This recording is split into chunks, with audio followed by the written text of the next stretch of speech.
Hello, and welcome to another episode of the Pedophile Huntress. We're here with a common goal that you be encouraged in heart and united in love with us tonight. I have a special guest. I'm really excited. I actually reached out to him.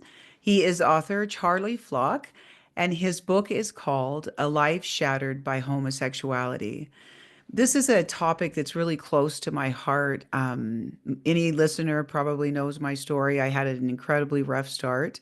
But in the midst of that, I had this gay uncle that the family all kind of tossed out. But I loved my uncle, and my uncle loved me very much. And he showed great kindness to me. So we are not here to bash homosexuals. We are not here to be the Christian that judges or condemns you. We are here in love, sharing a story of Charlie's, a very intimate story. And I just want to say that I wanted to start this with that because it's not about that. It's not about Christians bashing homosexuals, but what it is about is, are you choosing your story, or is your story choosing your destiny? And that's what we want to talk about tonight. So I did a little bit of research, and on Charlie's website, he starts his website with this.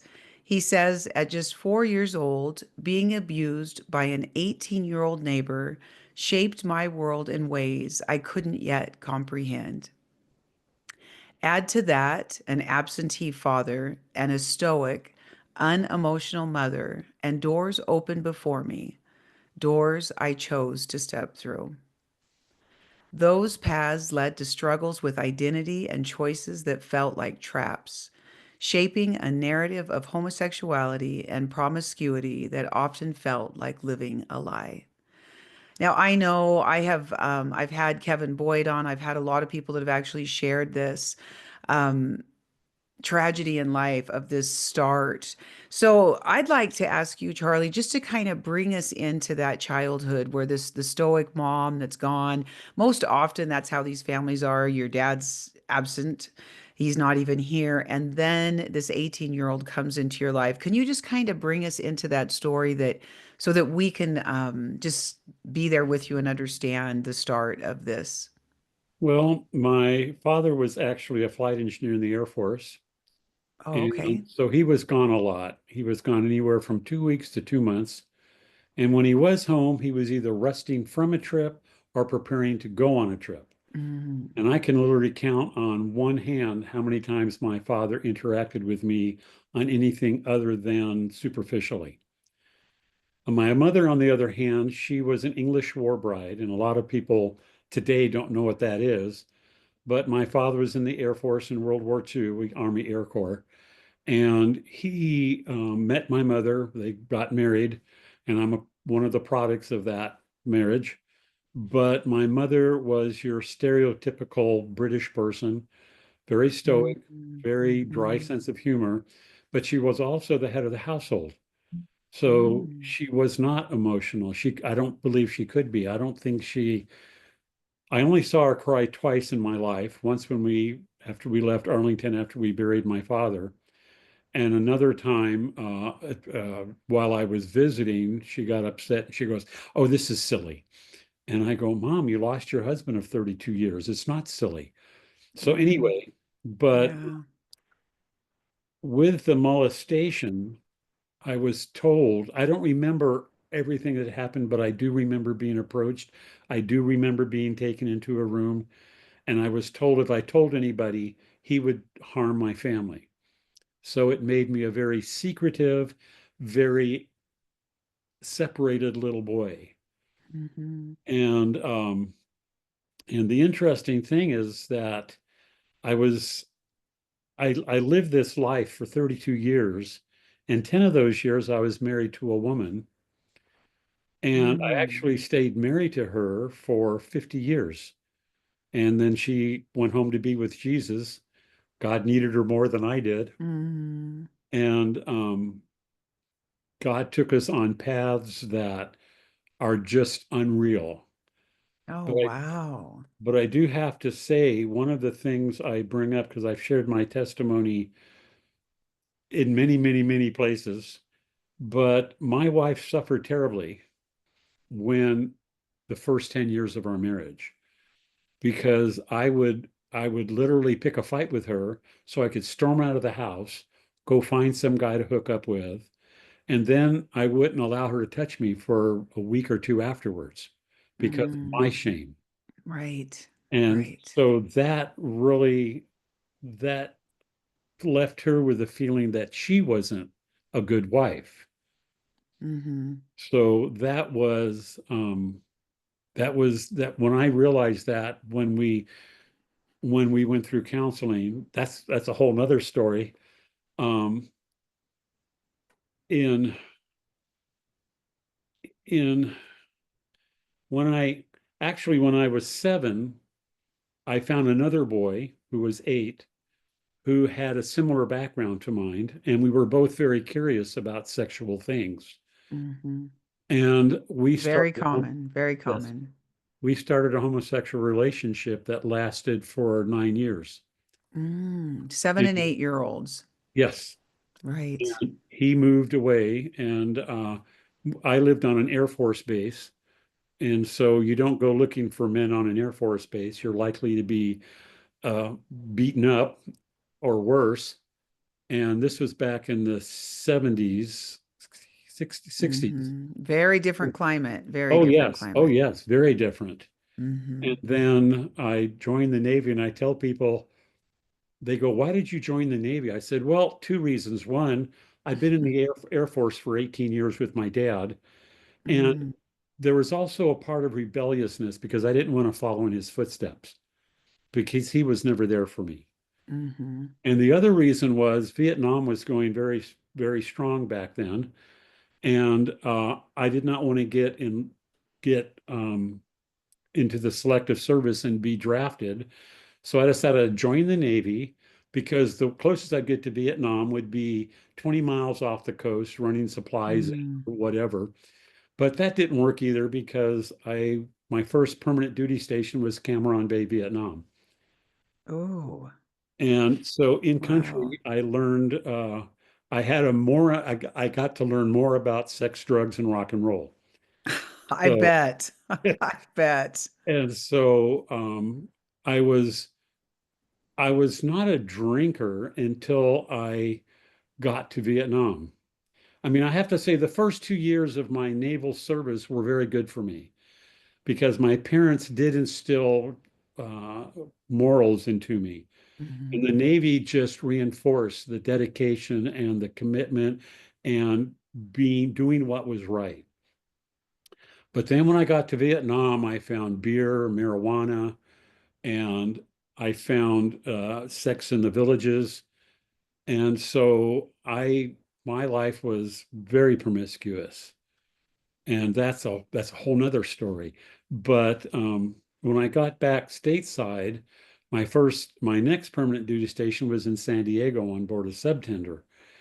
And Hmm. I actually in Vietnam I learned how to play guitar. I'm a trombonist, and I was playing trombone in high school, and I just finished 20 years, 25 years with a band, and I'm moving into a different realm now. But anyway, I learned how to play guitar, and one night I was at a friend's house, a family friend, and we would gather once a week. I'd take my guitar, she played piano, but this one night she couldn't take me home. So she gave me 50 cents and said, "Do you mind taking the bus?" Uh, And I said, "Sure." And 50 cents would get you anywhere in San Diego. But I also knew that a beer, an 8 ounce glass of beer was 25 uh, cents. So I said, I could be a mm. good boy and take a bus the 40 blocks to get home, or I could walk home and stop at a couple of bars and get a beer and see if anybody would want me to play. And so I stopped in a bar and nothing happened. I went to the next bar, ordered a beer, and this guy goes, "Is that thing a backrest or can you play?" I said, "Oh, well, I can play." He says, "Sing us a song." And so I asked the Nice. bartender, and the bartender said, "Fine." So I sang, and he says, "Let me buy you a beer." And so that night he took me to another bar that was had an open house and got food, more drinking, and the next thing I remember, I'm being poured out of his car at 2:30 in the morning at my house. And the next morning I woke up and found 50 bucks in my pocket, and I'm going, okay. So I Mm. became a wandering minstrel in San Diego. going from bar to bar and playing if they would let me, taking payment in food, drinks, drugs, sex, money, whatever they wanted to pay me, I was fine with. And then one night I remember walking into a gay bar, and I didn't know what a gay bar was. I was naive. I mean, I'd never been exposed to them. And being in the military, I didn't come across those. But Hmm. I sat down and this guy sits next to me and I have my guitar and he's going, "Do you know where you are?" And I looked around and I saw men with men doing things that men do with women in regular bars.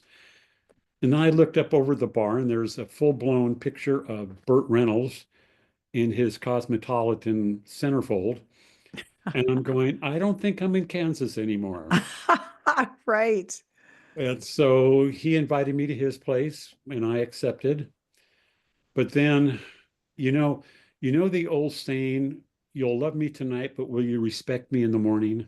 Of course. Well, the next morning I felt lower than the lowest whale turd in the ocean. I'm Hmm. keeping it clean. Yeah, yeah, that's fine. But I actually got in my car and I said, I hope I can recognize something so I can find my way home. In the next 2 weeks, I spent killing the pain with drugs and alcohol Mm, because although I knew what I was doing was wrong, but this is the way God created me. So what could I do about it? mhm. And on top of that, I was a Catholic, and the Catholic Church told me that I'd committed a mortal sin, which is unforgivable. So I'm going to hell. Oh, wow. And so after about 2 weeks of just totally wallowing in self-pity and shame, I said, the heck with this. And I went back to that bar. Another guy picked me up and he goes, "You want to go home?" I go, "Yeah, but are there other bars like this?" And he goes, "Sure." Mm. And he introduced me to the gay lifestyle in San Diego. And I jumped in with both feet. And And you're how old at this I point? was 21 at that time. Okay, got I've you. jumped around a bit. I'm sorry. No, that's okay. No, you're absolutely fine. You're doing just fine. But it, I thought, here I am in hog heaven because I was doing what I felt I was created to do in my twisted thinking. And I was involved in every possible way you can possibly think of. Mm. And then at 22, I met my wife, and she met me in front of a bar that I used to attend at one time, and she thought I was a bum. Well, I was a sailor. I had a full beard because at that time the Navy allowed us to grow beards. And Oh, wow. yes, I I actually grew my beard in Vietnam and I let it grow in. And then the chief, my superior, he goes, "Why don't you either trim that up or shave it off?" I said, "Sure." So I went to the barracks and I trimmed it up real nice. And I came back and he goes, "I was hoping you'd shave it off." And so I lost my ID card on purpose so that I could get a new one with my beard on it. And Mm. so when I got on board ship in San Diego, the XO saw me and he goes, "Sailor, you got to have a request chit for that." And I go, "No, sir, I don't." He goes, "On board this ship, you have to have a request chit." Oh. I go, "No, sir, I don't." And he goes, "Why do you think you don't need a request chit?" I said, "This because this beard is on my ID card, and if I shave it off, I'll be defacing government property." He said, "Let me see your ID card." So I gave it to him, and he goes, "Okay, Joshua." And from then on, he called me Joshua. That's funny. But I also, at this time, I did anything I could to appear masculine Right. because I didn't want anyone to think that I was involved in the gay lifestyle. That would have been Right. even more devastating. Well, and you think about this, so your secret starts at 4. Hmm. You don't tell anybody, and so you've got these brewing seeds that continue to grow. It's now your problem. It was something that somebody did to you, but it's become your problem now because you don't talk it through with anybody. So your little 4-year-old mind Yeah. determines this is who you are. So then at 7, you enter into another relationship with the same sex and carry that on for another 9 years. And so you can see how this just perpetuates because number one, you had nobody to talk this through. You didn't tell anybody, did you? How No. old were No. you before you actually talked about that? What happened to you at 4? Let's see. Well, I got saved in 1980. And then that's another, but my wife found out in 82. We'd been married 12 years. And so we went to counseling, and that was in 1982. I was 80. How old was I? I was 32 years old the first time I actually spoke about this to anyone. Wow.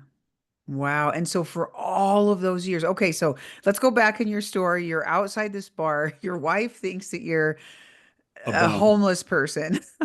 And so you two begin to date, but you don't. And are you looking still though? You must have been looking for a wife. So even though you're in these gay bars and you're working out this trauma that's in you, you really still had the purpose and destiny to become a husband and have children? that was so I could be normal Oh, okay. because a normal guy gets married, he has kids, I see. he is successful and he raises a family. And so, although I married my wife for all the right reasons, I loved her, we fell in love, and she loved my Mai Tais because I was a bartender and she would come in the bar and I'd fix her Mai Tais. But at the same time, I wanted to be normal. And that would further take any thought away from me living a gay lifestyle. If I Right, because of never, this mortal sin, this horrible Mhm. place in you that you had to hide. Yes. So the dilemma, I loved one of the things I was reading on your website as well, is you really talk about how, so when you're coming through this in the 60s and 70s, completely different climate. Like my uncle that I talked about in the beginning that I loved, he almost was killed. His throat was slit. He was beat up. He lived in Seattle. It was a horrible time for him, and I loved him very much. It was a very hard time for him to be a homosexual in the 70s. Yes. And so you're you think now I'm going to get married and I'm just going to continue to hide this secret. You don't think, but you talk about this media that now gives people this great big door and this great big Mhm. window that says it's fine. Talk to me a little bit about that because I don't really have any experience with it. What does that feel like? Well, as I share when speak live, is I'm glad I got saved and set free back in 1984 because today churches, preachers, teachers, everybody's saying it's okay to be gay. Hmm. And what I always, when I share, I always share from James chapter 3 and verse 1. And it says, My brother, do not let not many of you become teachers, knowing we shall receive a stricter judgment. Hmm. And when I look at this, I hear these pastors saying that, oh, you're okay. It's okay to be gay. And I'm going, you're going to be held to a stricter judgment because you're teaching heresy. You're teaching a lie. You're Hmm. perpetuating that lie that I lived with for so long. And then in Matthew 18, well, it's in all the Gospels, in verse 6, Jesus says, Whoever causes one of these little ones who believe in me to sin, it would be better for him to tie a millstone around his neck and he were drowned in the Hmm. sea. And it's like, hello. And Right, as my pastor will say, she says, homosexuals don't reproduce, they recruit. right, And that's what's right. happening in the schools today, which is a horrible. I don't know. Right. Details, Well, but right. And to move into this, I believe that childhood these sexual crimes that occur to us when we're children, it's Satan's way of saying this is a destiny and a path that I have for you. So Hmm. when those things happen, it does begin this course. Like at 4 years old, those seeds were planted in you, and then Yes. you lived that out for what, another 30 years or whatever, living this 2 years. secret. Hmm. Yeah, I mean, it's an incredible thing to me that people don't put the two together. You know what I mean? Talk about that a little bit. It's because to me, when you really look at it, and if you think there is God and then we have an enemy, why don't people see that this is a purposeful destination that somebody that might not have your best interest in mind is wanting you to believe, right? What do you Yes. say to that? Well, it's John 10:10. Satan comes to Yeah, steal, rob, and destroy, to kill, rob, and right, destroy. And it's right, like his plan for me is death. And to right. be quite honest, I would be dead today if it weren't for Jesus in my life. Because when I was in the I understand lifestyle, that. AIDS had just been discovered Hmm. and there was no cure. Right. And I went right through that myself. Yeah. I yes, mean, right through the 80s. I was 17, 14, 15, 16, 17. Yeah. And it was a terrifying time. But how do you reconcile that? For all of those years that you lived there, I know that God knows the whole story. yeah. People see him as a very cruel God. He's a very loving God. The very essence, he is love. It's not what he does, it's who he is. I Hmm. mean, he created love, it's who he is. But I think people are very fearful to talk the way that you just talked because now it's super black and white. But the goal here is relational. And you talked Yes. when you and I were getting on here. You talked about you and your wife were part of a ministry that helps people come out of homosexuality, but you said that it was relational. Talk to me a little bit about that because it is these broken relationships and these secrets that we carry with us that keep us imprisoned to these things. Yes, about my wife and I actually ministered to about 200 people during this period of time. And we found that about 75% of the men and or women that were in the gay lifestyle, it was not a sexual thing that was messed up. It was relational. And in 75% of the cases, it was a broken relationship between the child and the parent of the same sex. And we learned that all of us require same-sex love.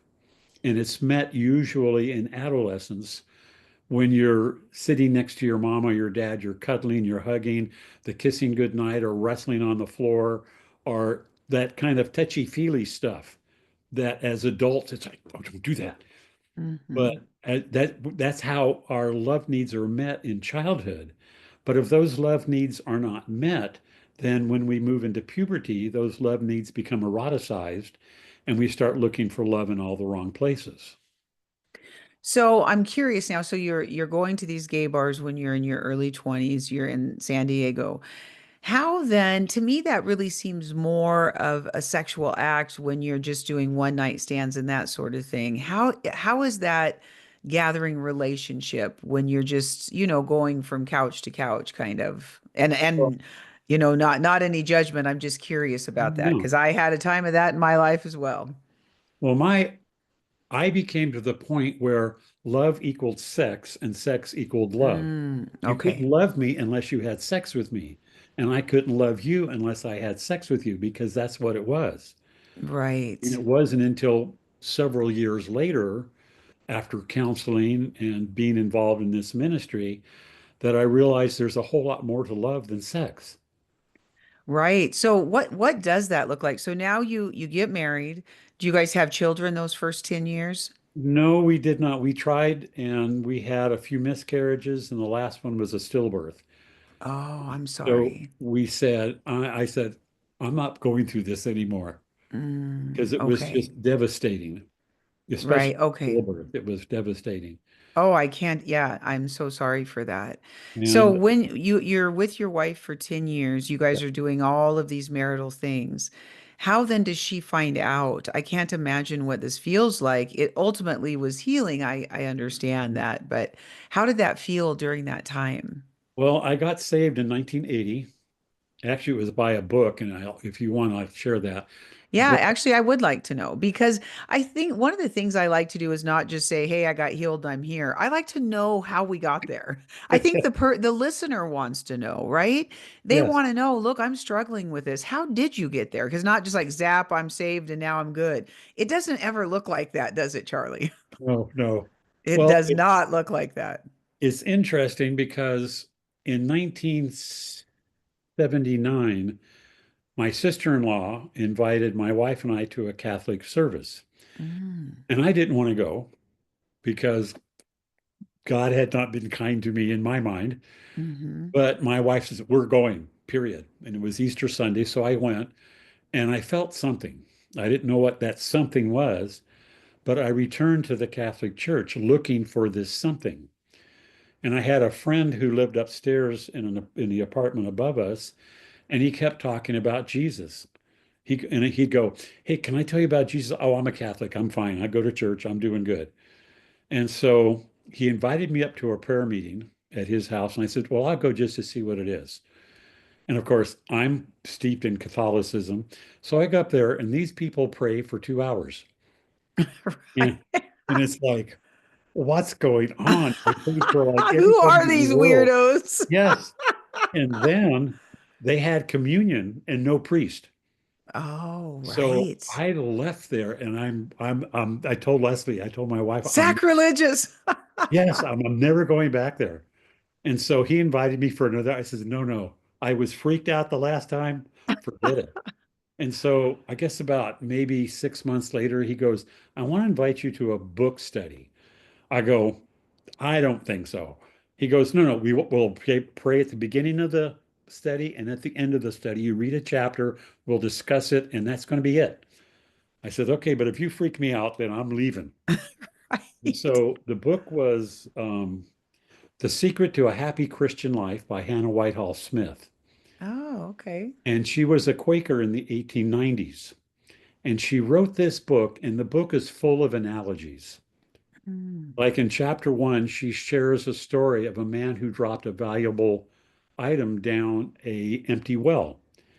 And so his plan was to take a rope, secure it, drop it down the well, climb down the rope, get his valuable, rest, climb back out of the well, and be done. Well, he started down the rope and he got to the end of his rope, and there was no bottom to the well. And so he's sitting there and he's thinking, well, if I just let go, I might fall to the bottom of the well, but how am I going to get out again? Because nobody knows I'm down here. Or I could fall and injure myself and starve to death. So he's thinking and he's panicking, and finally his strength gives out and he lets go of his rope and falls a whole 2 inches to the bottom of the well. And she says, now, if you would, when you get to the end of your rope, let go. God's there to catch you. Mm. And I said, okay. And so, anyway, the one that got me really saved was in chapter three. There's a story of a bed. And at that time in my life, I was very anxious.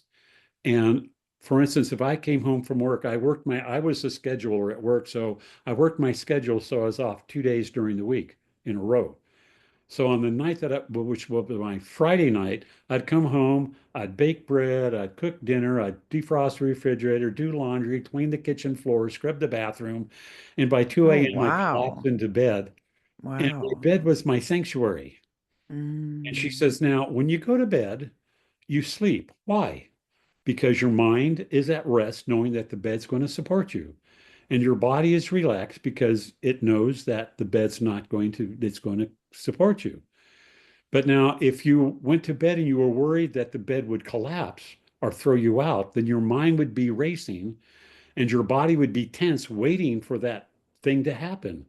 She says, now, if you trust in the Lord like you trust in your bed, you'll have a life of peace and rest. And so, Mm. right there, I said, Lord, that's what I want.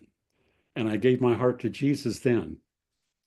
Oh, And wow. oh, yeah, Yeah, yeah. So, it speaks to that 4-year-old heart that never had this, you know what I mean? Like that support. I remember when my counselor said to me once, Jody, you never had any kind of backing. Like if you fell, there was no safety net. That's what he'd call it, a safety net. I had nobody to catch me, but I did have Jesus. Like I always say, I am not religious, but I am a Jesus girl because I met him when I was very young.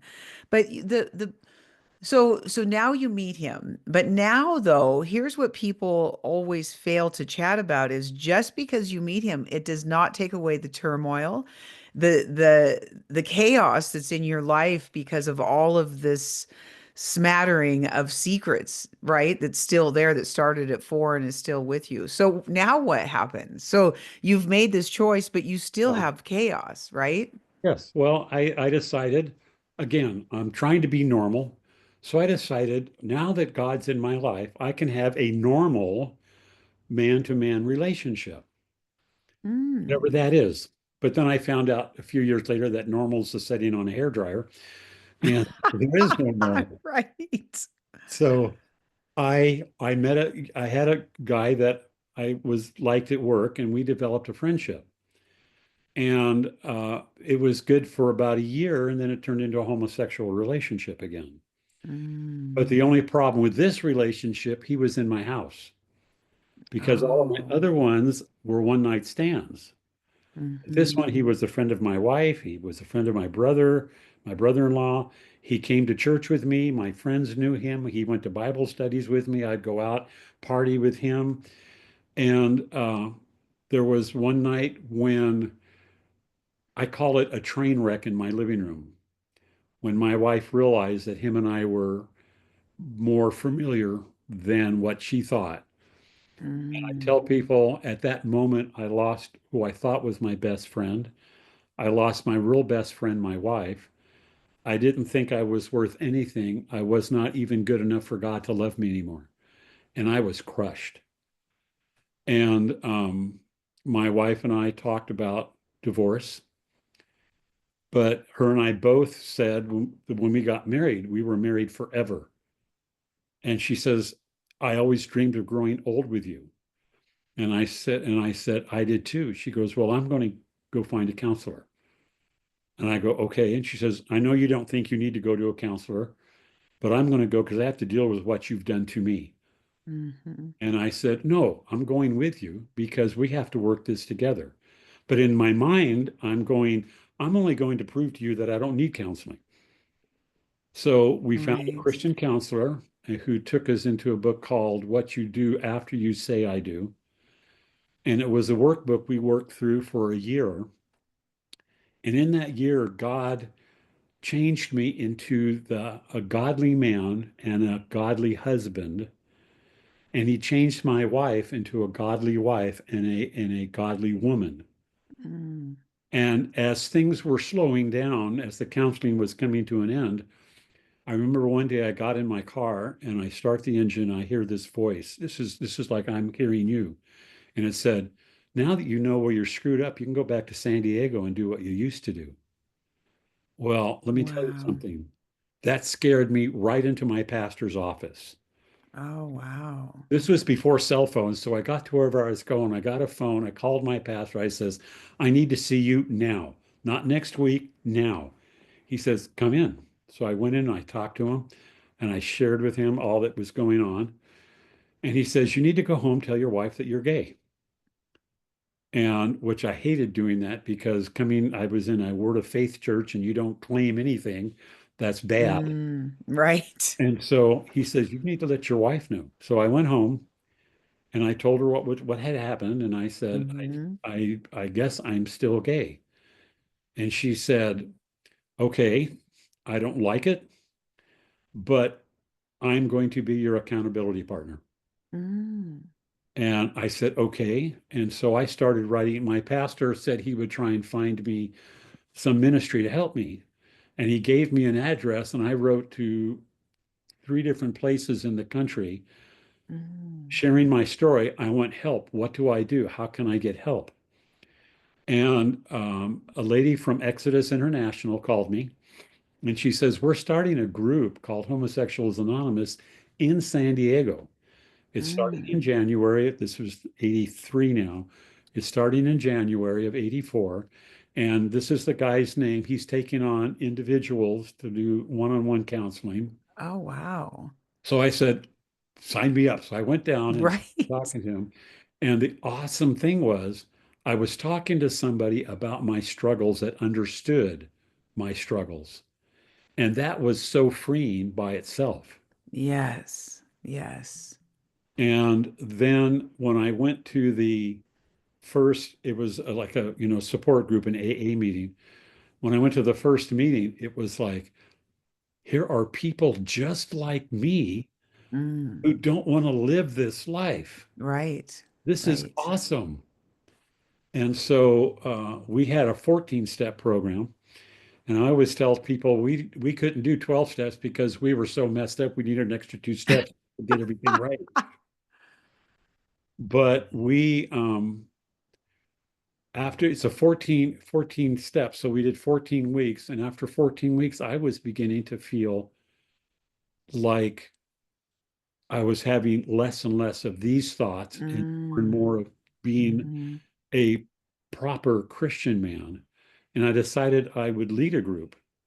So I went through another 14 weeks of training and I took oh, this is terrible, but I decided I was going to move a group from San Diego and go to Escondido, which is about 20 minutes north of San Diego. And I went to my church. And anytime you wanted to bring a ministry into my church, you had to meet with the board and they had to approve it 100% unanimously. So I Mm. went in and I sat down, I brought a lot of information, shared the ministry, and I said, I'd like to bring this into church. And one of the elders who we became fast friends sometime after that, he looked at me and says, I don't want your people in my church. Oh my goodness. And I said, excuse me, but my people are already in your church. I'm just trying to get them Exactly. some help. Right. So they said no because it wasn't unanimous. And so I was invited to an Exodus International conference in San Diego, Mm. which I shared part of my testimony. And I also shared that I'd taken my story to my church and they wouldn't let me have a ministry. Mm. Afterwards, a pastor from Calvary Chapel of Escondido, he said, I'll let you bring your group into my church, but I'd like to sit down with you and find out more about it. So I sat down with him, had all my information. He gave me a key to the church and said, you can meet whatever Wow. night you want. And so we started meetings and it lasted for about 6 months, but there was not a real big interest. And we were advertising in all of the Christian publications. The main thing was San Diego. And since they had Friday night, I tried to use like a Tuesday or Wednesday night, but there just wasn't an interest. So I closed that down, thanked the pastor, went back down to the San Diego group, and I have to share this. There was a lady who came into our group when I was first there. Her name was Kathy, and she came in, and I won't use the vernacular, but she was a very masculine looking woman. And she said, I don't want to live this way, but I'm living with a partner. What should I do? I said, well, can you afford to get another place? Not right now, in 6 months. I said, well, do you have another bedroom? She says, yes. I said, well, move into their bedroom, but tell your partner that you cannot live this life anymore. You think it's against Mm. God's will. Explain it to her so she understands, so that she's not devastated. And I Hmm. said, but then be careful because she's going to bring someone in to replace you while you're there. Mm. And so she went through all of that. 6 months later, we moved her into her own place. And then the 6 months while I was away, I went back to this meeting and there was this very attractive young lady. I saw her from the back with a black skirt, white blouse, penny loafers, and a very nice page boy haircut. And I was talking to people and she turned around. It was Kathy. And I walked over and said, Kathy, it's so good to see you. And I don't want to be nasty, but when she first joined the group, she was very flat chested. But when I saw her, she was not so flat. Mm. I asked her about it. And she goes, oh, well, I used to wear bra sizes that were 2 or 3 sizes too small Right, so I could right. look more masculine. And I said, well, you're a very beautiful lady.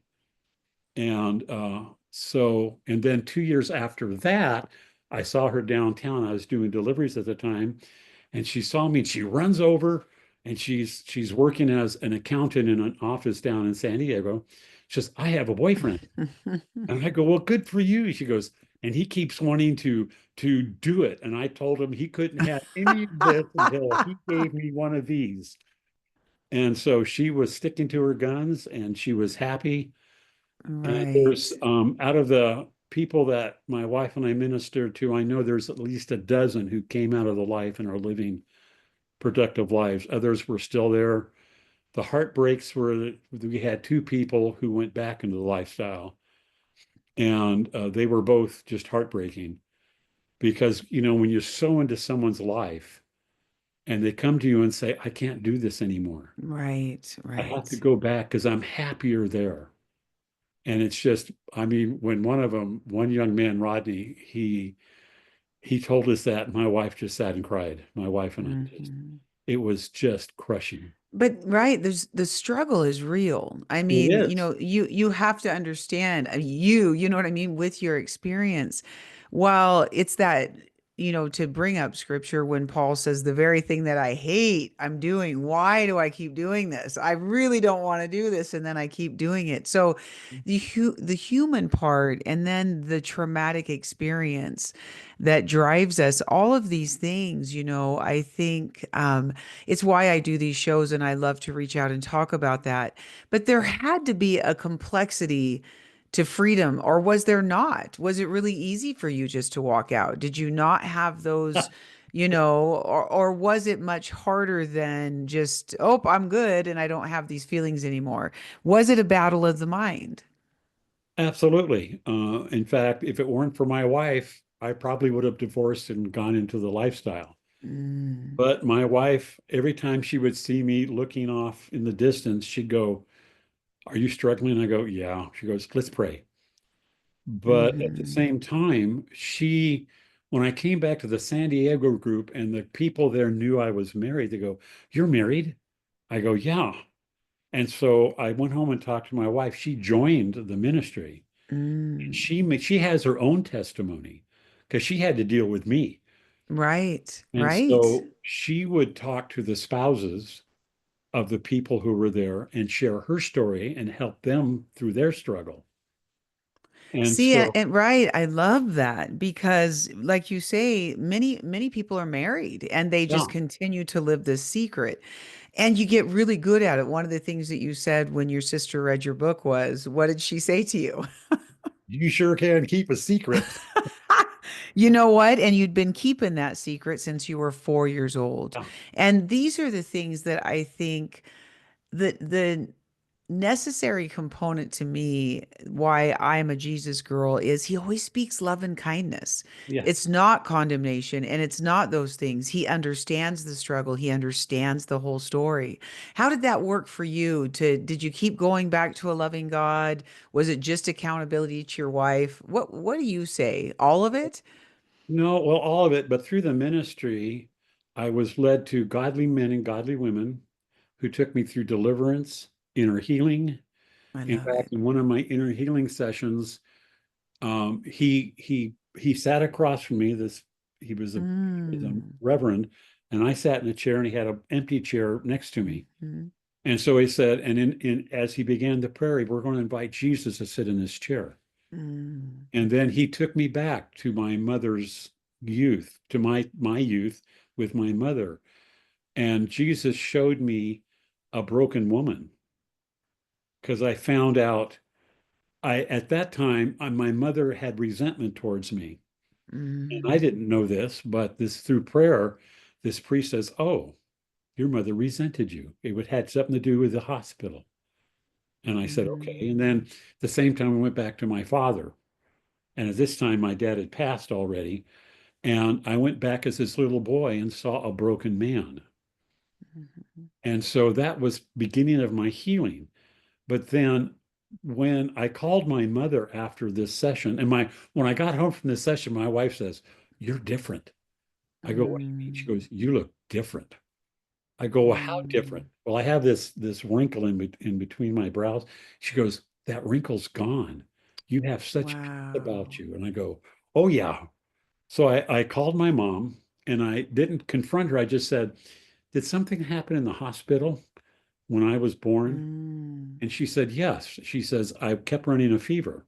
I had a low-grade fever, and they wouldn't release me from the hospital because I wasn't mm. breastfeeding, and they couldn't Oh, give me wow. lots of fluids."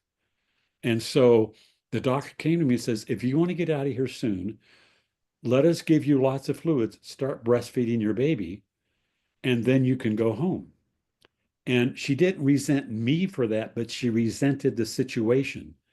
She was forced to do Oh, something she did not want to do. wow. So And that man spoke the right thing. yes, well, not only did he speak the right thing, I felt that resentment at days Yes. old. Right. That separated me from my mother. I was never Right. close to my mother.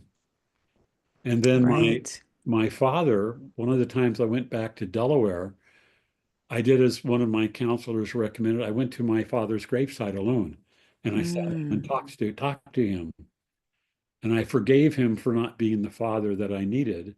And I asked mhm, his forgiveness for not being the son that I think he wanted. And it was so freeing for me. mhm. And then having, after I spoke to my mom, it was not like a little boy talking to his mommy. It was like an adult young man speaking to his mother. And our relationship changed then. It's And so beautiful. that was all about the walk, the healing. It wasn't one time thing. It was a continuous thing. And Hmm. one of the things that the thought hit my head and it just went out again. But you ask if it was easy. There were parts of coming out of that lifestyle were easy, and there were parts of that lifestyle that Jesus drugged me out kicking and screaming the whole way. Right, right. And Because that a lot of people don't talk about that, but it's the no, well, reality. It's the it humanity in yes, us. it's like when you ask Jesus to do something, He's going to do it. And Hmm. whatever it takes, He's going to make it happen. Right, And right. my set free date, it was really funny. When I look back, I see God's hand in my entire life. I see Him orchestrating every I step. love that. Yes, I And love that. in 1984, I was going to school full time, working full time, and my job was a security guard at a construction site on this graveyard shift. So I would go to work at 11. I would relieve the guard. I would patrol the property. It took about 45 minutes to an hour to patrol the property. And in that hour, I would pray. My first Mm-hmm. trip, I would pray for my church, my government, everybody, Mm-hmm. anything other than my family. Then I'd come back, I'd do some homework because I could do my homework there. And then I would fill out a report. And then my next tour, I would go out and I would pray only for my family, for salvation, for healing, for whatever. And I Mm-hmm. believe my nephews are saved today because I prayed for them on It's those so on those beautiful. times. Oh, 100%. People say, well, now all we can do is pray. All we can do is pray. That's the first Yes, place you that's the should first thing you should start. do. That's where miracles happen. Yeah, so I want to ask you, oh, this is so our time is going. It goes so fast with you. I want to ask you because this is a very real question. I know the turmoil of holding secrets. I know the turmoil about then sharing secrets. And I know the shame that comes both ways because even when now all of a sudden you're spewing out all these things, there's still a shame sometimes around that. So, how did you reconcile the guilt? How did you forgive yourself? I guess that's my question. How did you forgive yourself for 10 years deceiving your wife, all of these years living a life? We do, don't we have to reconcile this part of ourselves that Well, we weren't happy with, I guess? let me share the third part of my story. Okay. Because the third time I would go out, I would be silent. I would go, Lord, I want to hear your voice. Oh, okay. And I would walk, and if my mind would wander, I go, no, I want to hear your voice, Lord. And then one night in late October, I got so mad at God because things weren't going the way I think he should have been making them go. Oh, yeah. And so I remember this night as clear as day. I started yelling and screaming at God, why aren't you taking this away from me? What am I supposed to do? I'm doing everything you want me to do. And I just ranted and raved for like 20 minutes. Just let God have it. And I sat down on this curb they had installed that day and I just began to sob. Mm, And I said, God, if you're real, you have to show me something now. Otherwise, I quit. And you know that sense you get when someone walks into a room, you don't hear them, but you just feel their presence. yes. I felt that and I go, oh, my boss is here. I'm in trouble. And I look up and I see Jesus standing in front of me. Wow. And he just reached out his hand to me. And I reached up and I found myself in what I can only assume is a throne room. And Mm, I felt myself being lifted up and held like you would hold a baby. hmm And I don't know how long I was there, and I don't care because every pain was gone, every concern was gone, everything. I had such mm, peace and felt such love. hmm And then I felt myself being lifted up, and I heard these words, and I believe they're from God's mouth. He said, son, I love you. And at that instant, I knew I was set free. At mm. that instant, everything left. And anytime I begin to feel down, I think back So to that night beautiful. and I go, I Yeah, am loved by the master. exactly. Exactly. It is indeed his love. I tell you, it's not like you thought he was going to, the boss is here and I'm in trouble. And all he ever shows up to do is say, I just need to love you right there. Yeah. I need you to know I love you right there. It's the whole thing. It doesn't matter where you are. I see people go to AA and all of these things and all of these different modalities, but you know what? You can be sober and not healed. What good is that? Yeah. Now you just actually probably twice as miserable. To me, the ultimate goal is to be healed through that connection and that love. It's just so very true. So your wife, you were with your wife for 50 years Yeah. before she left. 50 years. And how long has she been gone? 3 years now. 20, Three years four now. years actually. 4 But years. yeah, Wow. And so you find yourself just as free as when she was here. yes. I Yeah. do miss her, but I have a loving church that supports me and my pastor encourages me. I'm also a vocalist, so she allows me to use my talents for. Oh, that's beautiful. And in fact, it's not Easter Sunday, but the week before, we had a group of people came and they came with their shofars and their flag Oh, yeah. and they danced. And during the worship, they just blew their shofars How and it beautiful. was amazing. And so the week after that service, I got online and I ordered my own shofar and I'm learning how to play it. Wow, that's exciting. So explain to us what a shofar is. A shofar is an animal horn. It has to be taken from a kosher animal. There's a ram's horn, which is about this big. The shofar Mm. is much larger, and it is the use of the shofar is to call for an assembly or be blown when you go into battle. Mm. When the walls of Jericho fell, the Israelites marched around the city Oh, okay, for seven sure. days, Yeah. and it says Yeah. they blowed the trumpet, which was actually a shofar, and they blew Okay. that blast, and the walls fell outward. Yeah, it's beautiful. Yes, which is crazy, right? And there are five different calls on the shofar. I'm just starting to learn that, Oh, and how it's all about. beautiful. In fact, when our prayer mountain was first purchased, some Jewish men came to our pastor and took her to the highest point on the property. He says, we're going to blow the shofar. And what that Mm. is, that opens the door to heaven. And it's while we're blowing, you give all your requests before God. Mm. And they blew the shofar, and she just began saying, Lord, this is what I need, and went down the list. Oh, that's cool. I about, love that. Yeah, no, I love that. How demonstrative, right, of an oh, yes, opening. I mean, really, that the demonstration. So we are almost at time here. I want to, you take as much time as you want to, but for the person that finds themselves holding that secret since four, since six, since seven, and they want to come out because you know what it is about choice when we get the yes, age where we can consent to change because I'd like to change. I'd like to blame my parents forever, not really, because that takes all my power away, and I yes. had a lot of choosing that I had to do. I had a lot of healing that I had to do.